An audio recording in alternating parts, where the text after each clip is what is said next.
Halo, selamat pagi pemirsa. Apa kabar Anda di pagi hari ini? Senang sekali saya Heri Orun kembali menjumpai Anda dalam Berita Papua hari ini. Dan telah kami siapkan beberapa berita teraktual dan terpercaya dan 3 berita utama telah kami sajikan untuk Anda.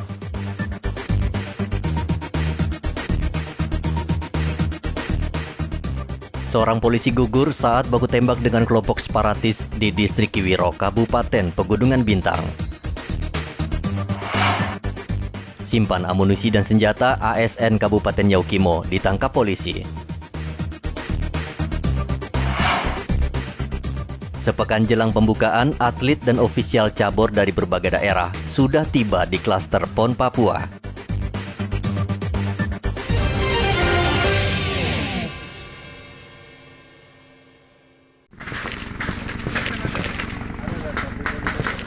Barada 2 Muhammad Kurniadi gugur dalam baku tembak antara kelompok kriminal bersenjata dengan kepolisian dan TNI pada Minggu pagi di distrik Kiwiro, Kabupaten Pegunungan Bintang, Provinsi Papua. Kontak senjata terjadi selama 1 jam. Kelompok teroris bersenjata menembaki pos polisi Kiwiro dari arah gunung sebelah bandara. Malang menimpa Barada 2 Muhammad Kurniadi. Ia tertembak pada bagian lengan sebelah kanan. Nyawa anggota Brimob ini akhirnya tidak tertolong dan dinyatakan meninggal pukul 5:45 Minggu pagi. Aksi kelompok separatis bahkan semakin menggila. Mereka menembaki aparat saat akan mengevakuasi jenazah Barada dengan helikopter. Namun jenazah akhirnya berhasil dievakuasi ke Oksibil, ibu kota Kabupaten Pegunungan Bintang.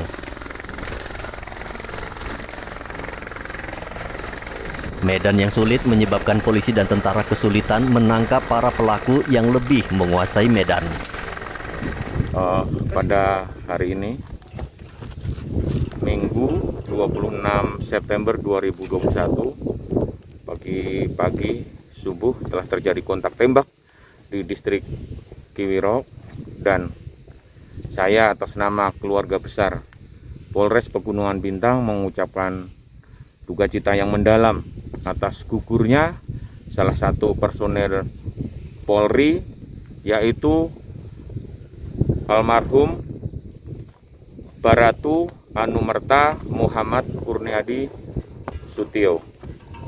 Hari ini juga tadi sekitar pukul 07.16 telah mendarat di Bandara Kiwiro helikopter Polri yang diterbangkan dari Bandara Oksibil untuk mengevakuasi jenazah.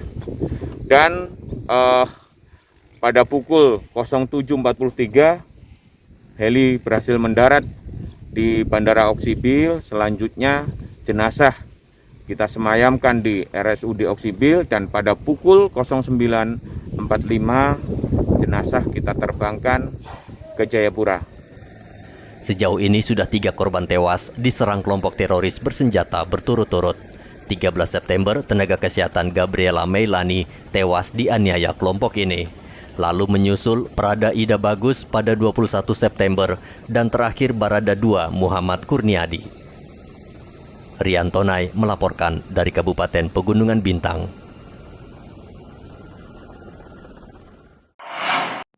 Saya sudah katakan 6 ini Gerard Sokoy, tenaga kesehatan Puskesmas Kiwirok yang dinyatakan hilang sejak 13 September lalu akhirnya ditemukan selamat.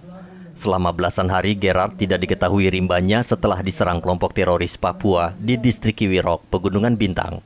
Mantri yang bertugas di puskesmas ini langsung dibawa Bupati Pegunungan Bintang, Spei Yan Bidana, dengan menggunakan pesawat ke Jayapura untuk diserahkan ke keluarganya. Orang tua Gerard Sokoy sudah menunggu di salah satu hotel di Sentani, Kabupaten Jayapura. Gerard masih trauma dan tidak bisa memberikan komentar atas kejadian yang menimpanya. Anak berpikir apa itu, saya pikir dengan bertemu mereka itu obat yang paling mujarab, dan dengan keluarga sudah bisa cepat pulih dan nanti bisa menjalankan tugas-tugas misi pelayanan seperti biasa. Kami tetap memberi dukungan di atas. Nanti setelah Gerald selesai dan punya hak untuk mau pulang ke Sentani atau ke daerah lain, itu kembali kepada Gerald. Untuk itu beberapa waktu di atas memberi pelayanan dasar itu kami sampaikan terima kasih. Semoga bisa lekas sembuh dan bisa jalan seperti biasa. Terima kasih. Sementara itu 17 warga sipil yang terdiri dari tukang bangunan, guru dan pemilik kios juga dievakuasi menggunakan pesawat karavan yang disewa Satgas Nemangkawi. Mereka diungsikan ke Oksibil, ibu kota Kabupaten Pegunungan Bintang, karena situasi di distrik Kiwirok masih belum aman. Proses evakuasi berlangsung 3 kali dan mendapat pengawalan ketat di Bandara Kiwirok. Charter dari Satgas Nemangkawi yang tadi pagi mendorong bahan makanan, logistik untuk kebutuhan personil yang ada di Kiwirok sekaligus untuk masyarakat sekitar yang membawa bantuan bahan makanan 1 ton dengan pesawat Smart Air telah tiba di Bandara Oksibil dengan selamat dengan membawa masyarakat yang selama ini mengamankan diri di pos Pamtas 403. Kami dari Polres Pegunungan Bintang bersama Satgas Nemangkawi tentunya akan memberikan trauma healing, pelayanan kesehatan kepada pengungsi ini supaya mereka kita cek kesehatannya. Di Oksibil, para pengungsi ini ditempatkan di jalan pembangunan. Mereka mengalami trauma, khususnya anak-anak. Untuk memulihkan kondisi psikis, polisi melakukan trauma healing dengan memberikan mainan dan menghibur mereka. Siang ini kita berada di rumahnya Pak Sunardi, salah satu pengungsi yang dari Kiwirok menuju Oksibil. Di sini kita rasakan kehangatan, mereka ketemu dengan keluarganya lagi, dan juga rombongan tadi yang 17 orang, yang 3 anak-anak itu merupakan satu keluarga. Nah, kita lihat di belakang saya ini, mereka sangat senang sekali ketemu, bercengkrama, bercerita apa yang terjadi sehingga mereka bisa berkumpul di sini lagi. Kelompok separatis teroris Papua pimpinan Lamek Taplo pada 13 September lalu menyerang sejumlah tenaga kesehatan yang sedang bertugas melayani warga di Puskesmas Kiwirok. Mereka juga membakar puskesmas, rumah, kantor, perbankan, dan pasar. Aparat saat ini masih memburu para pelaku, namun medan yang sulit serta cuaca yang buruk menyulitkan aparat menangkap para pelaku. Tim Liputan melaporkan dari Pegunungan Bintang dan Jayapura.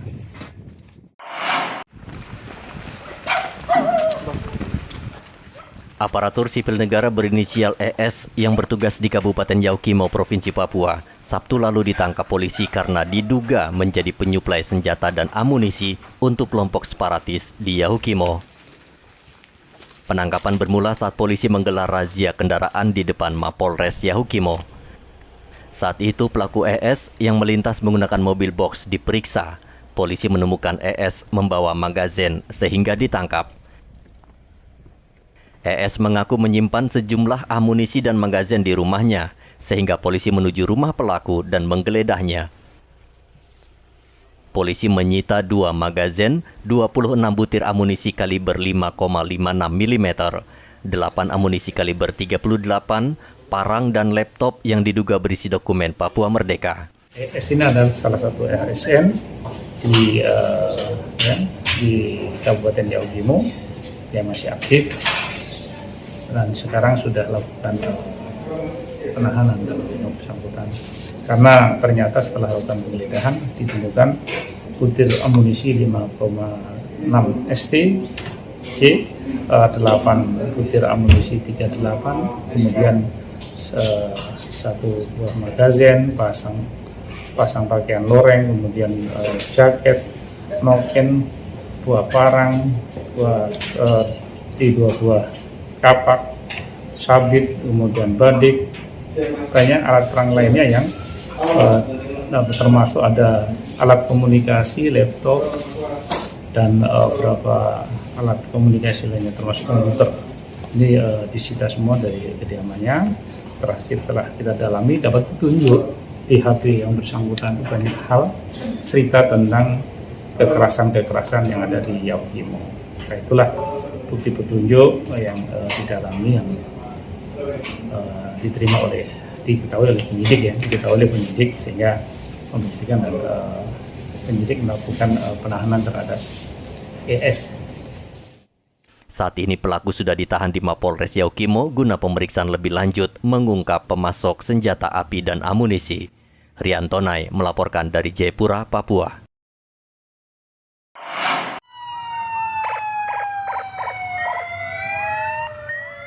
Jelang pembukaan resmi PON ke-20 Papua di Merauke, TNI dan Polri menggelar Show of Force atau unjuk kekuatan. Menggunakan kendaraan roda 2 dan roda 4, ratusan tentara dan polisi mengitari ruas jalan utama Merauke. Pasukan melintasi Jalan Mandala, Trikora, dan Jalan Brawijaya. Kapolres Merauke AKBP Untung Sangaji mengatakan 1.600 aparat gabungan akan dikerahkan untuk mengamankan PON di Merauke. Pasukan akan ditempatkan di venue yang menggelar 6 cabang olahraga. Show Force ini menunjukkan kesiapan kita TNI Polri dalam konteks pengamanan PON. Apapun dan bagaimanapun kita siap. Kita tunjukkan pada masyarakat kita apa adanya dengan peralatan yang kita miliki. Bahkan ini ada yang premannya juga di luar. Pakaian kita ada yang pakaian preman, juga ada yang pakaian tertentu yang masuk dengan lini tugas masing-masing. Yang tidak mungkin kita umumkan kepada masyarakat bagaimana sistem pengamanan kita. Itu kita tunjukkan kepada masyarakat kita siap dengan tugas kita. Kita ramaikan PON ini sebagai tuan rumah yang baik. Ada berapa kekuatan Pak Kapolres, TNI dan Polri semuanya? 1.016, bahkan nanti akan ditambah lagi. Pak Kapolres, apa sasaran pengamanan untuk PON ini, Pak? Aman, tertib, nyaman, terkesan, bahkan orang tidak puas ingin berlama-lama di sini. Karena memang kita berbeda dengan tempat yang lain. Dalam ini membantu Polri dalam pengamanan. Intinya kita harus mensukseskan bahwa kita siap dan ingin PON sukses, berjalan lancar, aman, semua orang nyaman di sini, baik atlet, penonton, ofisial dan sebagainya nyaman di sini dan tenang mereka, sehingga mereka bertanding pun dalam keadaan nyaman. 500 orang, jadi total sama Polri adalah 1.016 tadi, tetapi itu bisa nanti yang utama yang di ini, tapi yang di luar lebih banyak lagi.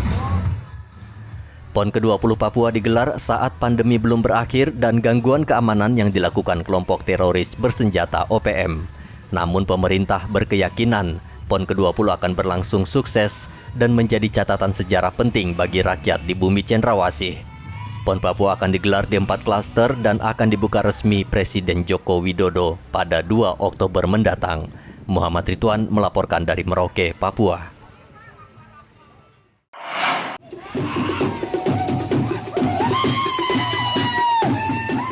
Sejumlah kontingen dari beberapa daerah telah tiba di Mimika menjelang PON ke-20 digelar. Kontingen yang tiba berasal dari cabang olahraga futsal, di antaranya dari Kepulauan Riau, Nusa Tenggara Barat, Sulawesi Selatan, dan Maluku Utara. Kedatangan mereka disambut hangat panitia besar PON Sub Mimika dengan pengalungan noken serta pemberian cindera mata yang merupakan ciri khas dari Papua. Tidak hanya panitia, warga yang tergabung di dalam sejumlah paguyuban di Mimika juga turut menyambut kedatangan kontingen dengan tari-tarian. Semua cabur itu jadwal penyambutannya H-3. Bisa jadwal pertandingan. Jadi jadwal pertandingan silakan mau ditambah. Memang euforia yang oleh masing-masing paguyuban ya. Dan kita memang menghargai apa yang dilakukan oleh paguyuban, sehingga kita juga berikan ruang kepada mereka untuk menyambut para kontingen masing-masing dari provinsi masing-masing, karena ini juga memudahkan kita dari segi kepanitiaan dalam koordinasi hal-hal lain dan pelayanan-pelayanan yang kurang dapat dibantu oleh masing-masing paguyuban. Kami juga ucapkan terima kasih kepada ketua paguyuban dari masing-masing provinsi yang terlibat sama-sama menyemarakan penyambutan kedatangan kontingen masing-masing. Kabupaten Mimika merupakan salah satu tuan rumah penyelenggara Pekan Olahraga Nasional PON ke-20 Papua bersama 3 kabupaten kota lainnya. Kota Mimika selama beberapa hari terakhir tampak semarak dengan berbagai hiasan maskot PON di sejumlah jalan. Begitu juga dengan sejumlah venue yang sudah selesai dibangun dan direnovasi, menandakan Mimika sudah siap menyelenggarakan Pekan Olahraga Nasional ke-20 Papua. Dari Mimika, Papua, Igobat Momolin melaporkan.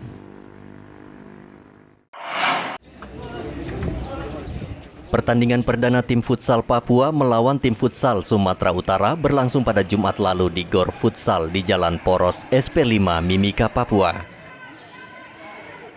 Tim futsal Papua berhasil meraih kemenangan dengan skor tipis 2-1. Pertandingan pertama di grup A tersebut berlangsung sengit. Tim futsal Papua akhirnya berhasil menjebol gawang tim Sumatera Utara dari tendangan kaki Rivaldo Cosmos Anwar.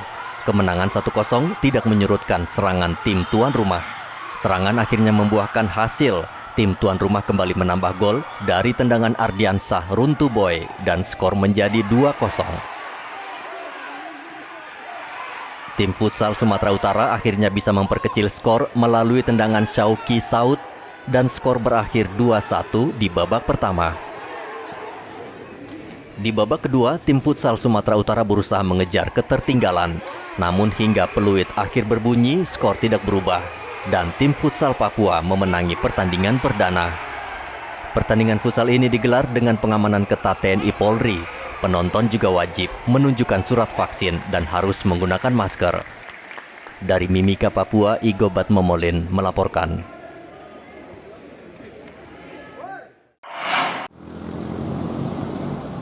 PON ke-20 Papua tinggal 1 minggu lagi. Sejumlah venue di Merauke yang masih dalam penyelesaian akhir terus dikebut pengerjaannya dan dipastikan bisa digunakan saat PON nanti.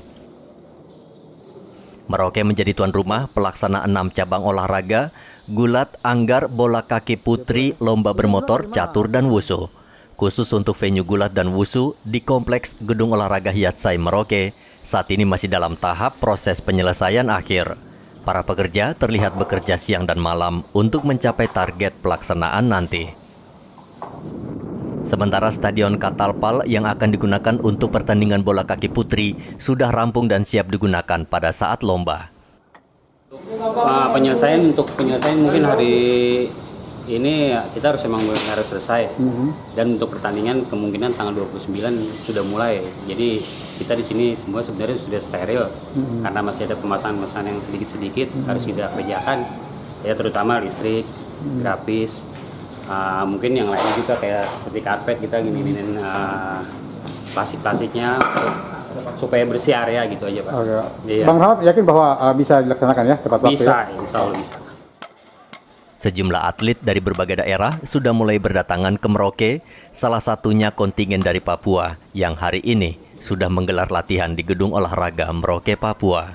Muhammad Ridwan melaporkan dari Merauke, Papua.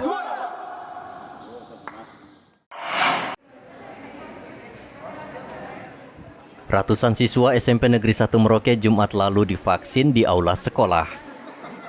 Ini merupakan vaksin tahap kedua yang diberikan kepada siswa agar mereka bisa aman belajar secara tatap muka. Sebagian siswa mau divaksin karena kesadaran sendiri agar sehat dan terhindar dari COVID-19. Sebagian lagi mengaku divaksin karena disuruh guru agar bisa ikut pembelajaran tatap muka. Kelas berapa kamu? 7G. 7G. Ini vaksin keberapa Isena? Kedua. Kedua. Siapa yang suruh vaksin? Mama sama Bapak. Kenapa memang? Supaya sehat. Supaya sehat? Iya. Supaya tidak terjangkit virus corona. Kelas berapa? Kelas 9. Ini vaksin yang keberapa? Kedua. Kedua. Siapa yang suruh datang vaksin? Saya sendiri. Oh, sendiri. Kenapa memang mau vaksin? Karena disuruh dari sekolah. Disuruh dari sekolah ya. Itu vaksin untuk apa? Untuk mencegah apa? Corona. Vaksinasi terhadap pelajar tidak mudah karena sebagian dari mereka enggan untuk divaksin. Pemda bersama Polri dan TNI terus mengebut vaksinasi massal di Merauke karena selain sudah menjalankan pembelajaran tatap muka, Merauke juga menjadi tuan rumah PON yang akan kedatangan banyak tamu dari luar Papua. Muhammad Ridwan melaporkan dari Merauke, Papua. Kembali ke meja pendaftaran. Terima kasih. Vaksinasi terus digelar Polres Merauke untuk mencapai target. Ratusan warga ini antri untuk mendapat giliran divaksin. Jumlah mereka terus bertambah karena iming-iming mendapat SIM gratis. Sebagian lagi mau divaksin agar bisa mendapat sertifikat yang akan digunakan untuk menyaksikan pertandingan PON secara langsung. Kiat ini rupanya cukup efektif. Selama beberapa hari vaksinasi, ratusan warga mendatangi gerai. Namun sayangnya penerapan protokol kesehatan diabaikan dan terjadi kerumunan tanpa ada jarak. Jadi ada dua keuntungan sebenarnya. Keuntungan dari yang pertama untuk saya bisa menonton PON, yang kedua di daerah saya. Yang kedua saya mendapatkan SIM gratis ya? SIM gratis, SIM A yang kebetulan saya membutuhkan itu. Saya kesini divaksin untuk tiket bisa nonton PON. Kedua bisa dapat SIM gratis. Gratis Pak ya. Oh, jadi ke sini persyaratan PON itu harus vaksin Pak ya? Ya, persyaratan PON harus divaksin. Kemudian divaksin untuk mendapat SIM gratis. Kasat Lantas Polres Merauke AKP Dianovita akan terus melakukan berbagai cara agar warga mau divaksin sebelum Oktober mendatang. Ya, seperti judulnya gebiar. Jadi dia ini puncaknya lah ya, kemarin gerai-gerai vaksin, hari ini puncaknya. Jadi target kita harus lebih banyak dari sebelumnya. Karena vaksinasi ini supaya masyarakat itu nanti kalau mau nonton PON itu bisa live, jadi nggak perlu streaming lagi. Streaming lagi ya. Apakah ini bagian dari untuk mencapai target 70% sebelum PON ini? Betul, ini sudah salah. Inilah puncaknya ini. Makanya dinamakan gebiar. Terus hadiahnya semakin menggiurkan. Tapi perlu dicatat, kegiatan ini kita tetap syarat dan ketentuan berlaku. Artian tetap ada tes tertulis ataupun praktek. Karena kita menjaga jangan sampai dengan kita mindset masyarakat kita memberikan SIM gratis dengan mudah sehingga nanti berimbas kepada peningkatan kecelakaan. Oleh karena itu tetap syarat dan ketentuan berlaku dalam artian umur mencukupi, lulus tes tertulis maupun praktek. Maka akan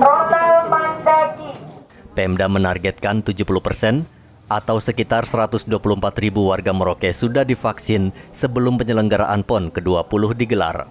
Hal ini penting karena Merauke menjadi salah satu tuan rumah PON yang selama 2 pekan akan menerima tambahan ribuan orang, baik atlet maupun ofisial. Muhammad Ridwan melaporkan dari Merauke, Papua.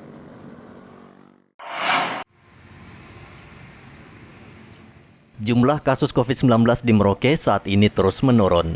Padahal bulan Agustus lalu angka COVID-19 atau pasien aktif sempat mencapai angka 420 kasus dan kini tersisa 11 kasus. Dinas Kesehatan Merauke mencatat tren penurunan ini disebabkan animo warga yang tinggi untuk divaksin, di samping kesadaran warga menerapkan protokol kesehatan yang ketat. Hanya saja yang mengkhawatirkan adalah pelaksanaan PON Papua di Merauke.